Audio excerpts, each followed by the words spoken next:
Hello, good morning. Ay, good morning tuloy. Good evening. Sel.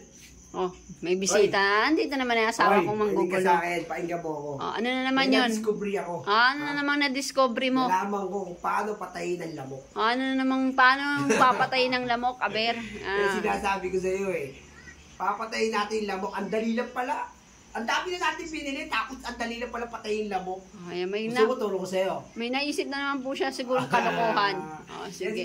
Sige, ko, paano? Pakita mo. Sige. Ngayon, pag natutunan mo to, pwede mo ito magkakitaan. Ha? Sige. Sige, ganito ha. Sure ka Oo, dito mo, itutok mo yung ano nito. Baka sabi, kuhaan mo ng camera, baka sabihin mo yung loko ito yan. Kailangan natin. Anong kailangan natin?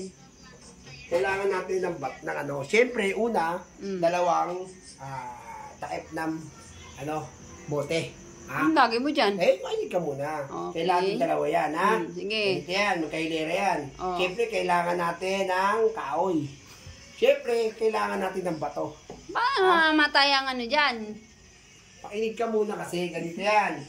Ang gagawin natin, kukuha tayo ng asin.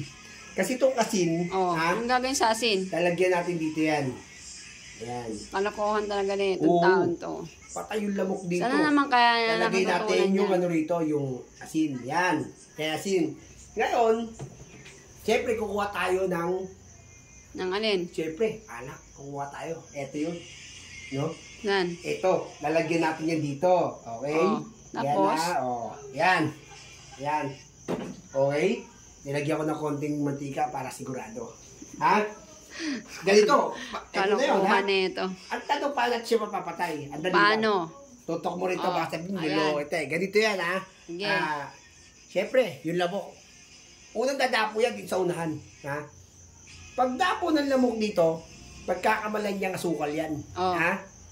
Ngayon, kakainin niya yan. Siyempre, pag kinain niya yan, maaalatan siya. Diba? Pag naalatan siya, iinom siya ng tubig. No? Pagka inom niya ng tubig, hindi niya alam, nako, alak yan. Ha? Mahihilo ngayon siya. Pagka nahihilo siya, pupunta siya rito. Matatalisod siya rito ngayon. Pag natalisod siya rito, nako, mauuntog yung ulo niya rito sa bato. Kaya yun ang kakamatay ng lamok. Mga kalokohan talaga na yun. Wala kang tiwala sa akin. Saan mo naman natutunan yan? Wala ka na. Kasi sabi ko sa'yo Kaya sabi ko sa'yo. Puro kalokohan ang alam.